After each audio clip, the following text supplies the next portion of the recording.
Hello everybody, welcome back to my channel. Last video में जैसे कि हमने देखा था पर्सनल लॉ और फैमिली लॉ क्या है। अभी हम देखेंगे कि हु इज़ हिंदू और who is considered as Hindu. Under section 2 of Hindu marriage act 1955 ये कहता है कि हिंदू वो कंसीडर्ड होगा, कौन कौन होंगे, जो बाय रिलीजन हिंदू हों, बुद्धिस्ट हों, जैन हों, सिख हों। ये बाय रिलीजन इनको कंसीडर किया जाएगा। अब बाय एफिलिएशन अगर हम देखें इसमें, तो बाय एफिलिएशन होगा, जैसे कि आपने सुना ही होगा। बाय एफिलिएशन का मतलब ये हुआ कि उनके फॉलोअर्स, ठीक है, वीरा शिवा, लिंगायत, ब्रह्मो समाज, आर्य समाज, प्रार्थना समाज, ये सब ये हमने सुने हैं ना, तो इनको भी हिंदू कंसीडर किया जाएगा। अब कौन नहीं किया जाएगा? मुस्लिम, क्रिश्चियन, पारसी, जियो, इनको कंसीडर नहीं किया जाएगा।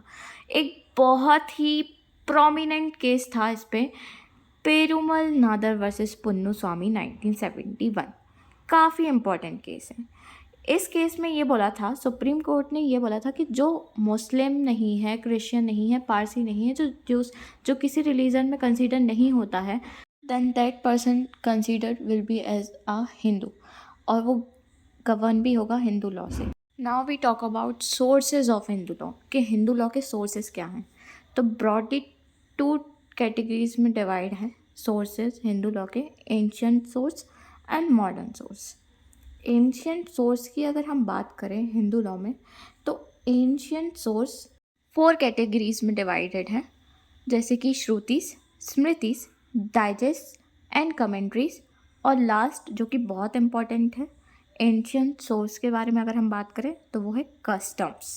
अगर हम पहले सोर्स की बात करें तो वो है श्रुति। अब श्रुति का मतलब होता है what is heard, to hear, क्या सुना, ठीक है। श्रुति कहाँ से आया है? संस्कृत वर्ड से है, उसका रूट संस्कृत वर्ड से है श्रु, मीनिंग टू हेयर। जैसे कि मैंने अभी बताया, श्रुति का मतलब होता है नॉलेज जहाँ डायरेक्टली रिवील हुई है एंशियंट सेजेस को, ठीक है। किसके थ्रू? डिवाइन इंस्पिरेशन के थ्रू, मतलब भगवान के द्वारा उनके पास ये जो नॉलेज आई है वो भगवान के द्वारा आई है, जो कि रिटन नहीं है और कंपोज्ड बाय ह्यूमंस भी नहीं है। It is consider the most authoritative, इसको बहुत ही अथॉरिटेटिव सोर्स माना गया है और सेक्रेट सोर्स माना गया है, मतलब बहुत प्योर सोर्स माना गया है। अगर हम श्रुति की बात करते हैं तो श्रुति मेनली वेदास में कंटेन है, ठीक है, जो कि बहुत ही ओल्डेस्ट स्क्रिप्चर्स में कंसीडर किए जाते हैं। इसमें 4 टाइप्स हैं, मैंने लास्ट वीडियो में भी बताया था, ऋग्वेद, यजुर्वेद, सामवेद, अथर्ववेद, ठीक है। ऋग्वेद की बात करें तो हिम्स वगैरह दी गई हैं, प्रेजिंग हिम, तो मतलब डाइटीज़ के लिए, जो भगवान के लिए बोली जाएंगी, अग्नि, इंद्र, इन सब के लिए। यजुर्वेद में रिचुअल फार्मूलाज बता दिए गए हैं, ठीक है, कि रिलीजियस सेक्रीफाइसेस कैसे करने होते हैं। सामवेद में सॉन्ग्स के बारे में बता दिया है, मेलोडिक चैंट्स वगैरह इन सब के बारे में बता दिया। अथर्ववेद में प्रैक्टिकल नॉलेज के बारे में बताया है, फिलोसफिकल, ये सब चीज़ों के बारे में बताया है, ठीक है। श्रुति ने कोई स्पेसिफिक लॉ तो बनाया है नहीं, ठीक है, लेट डाउन नहीं किया, बट फॉर्म किया है मॉरल एथिकल फाउंडेशन को। किस बेस्ड पर? हिंदू पर्सनल लॉ के बेस्ड पर, ठीक है। फॉर इंस्टेंस अगर हम देखें, मैरिज को अपने यहाँ मतलब वेदास में अगर देखा जाए तो एक सेक्रेमेंट माना जाता था। सेक्रेमेंट मतलब कि प्योर, मतलब सेक्रेमेंट मतलब प्योर होता है कि कुछ प्योर रिलेशनशिप की तरह माना गया था, नॉट अ कॉन्ट्रैक्ट। उसको कॉन्ट्रैक्ट की तरह नहीं बताया था, जो कि ओरिजिनेट हुआ था, जैसे मैंने बताया, वेदास से। अब ड्यूटीज़ बताई थी इसमें हस्बैंड और वाइफ की, प्रॉपर्टी और इनहेरिटेंस के रूल्स दे दिए थे, 4 स्टेजेस के बारे में बताई थी।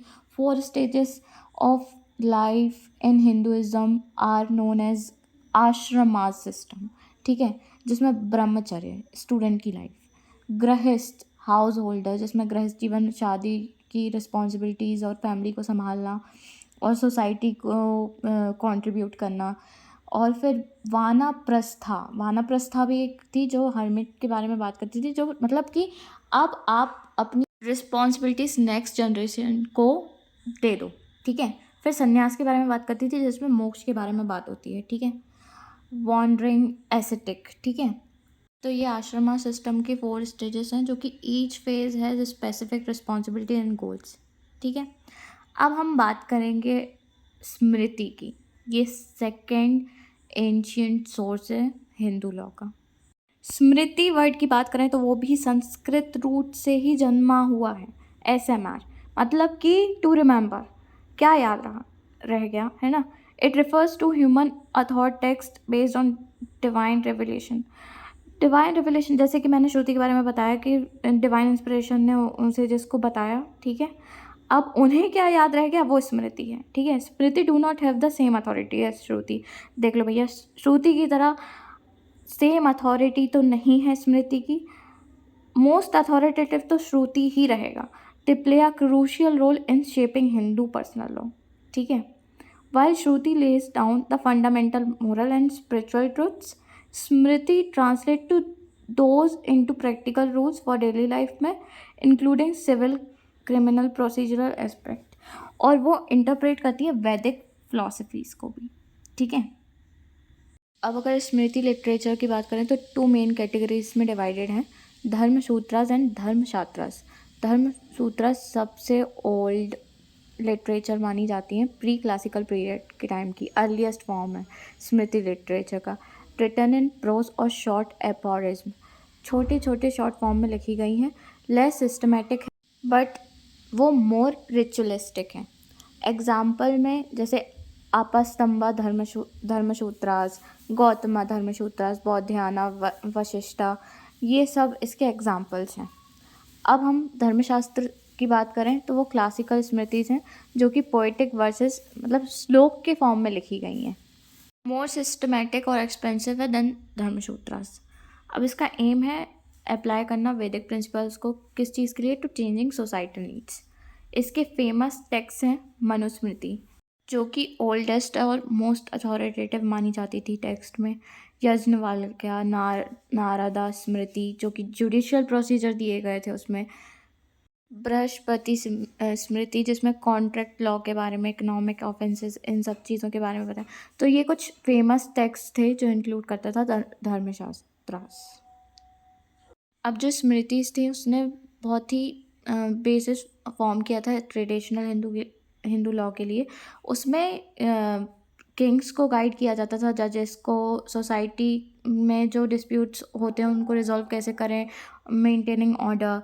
There detail classification of punishment के बारे में काफ़ी डिटेल क्लासिफिकेशन था, और legal process and social duties के बारे में बात की गई थी, जो कि लेटर इन्फ्लुएंस लीगल कमेंट्रीज और ब्रिटिश एरा कोडिफिकेशन में थी।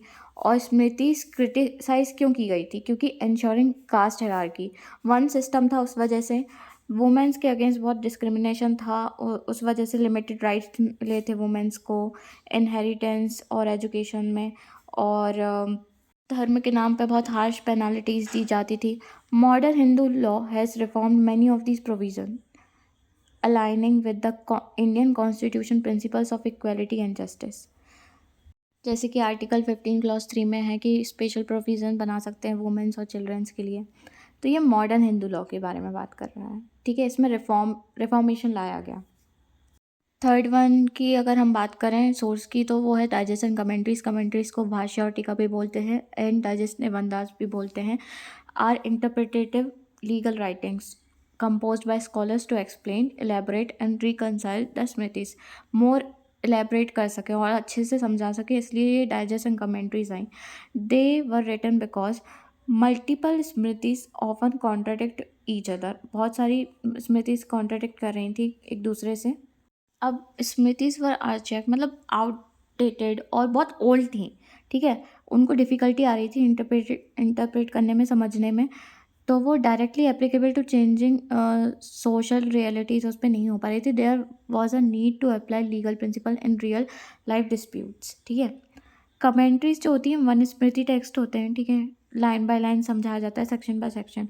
अब डाइजेस्ट जो होती है वो एक सिंथेसाइजर्स रूल बताती है, मतलब पूरा एक सेक्शन है उसके बारे में बताया, ठीक है, पूरा उसके बारे में पूरा बताया उसको, ठीक है, लीगल फ्रेमवर्क दिया, ऐसा।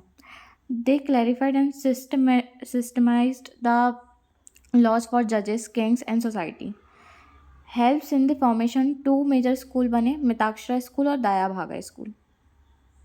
अब जो ये दो स्कूल हैं वो हम आने वाली वीडियो में डिस्कस करेंगे, मिताक्षरा स्कूल और दयाभागा स्कूल, जो कि बहुत इंपॉर्टेंट हैं, ठीक है। अभी तक के लिए इतना ही। Thanks for watching, bye bye, Tata.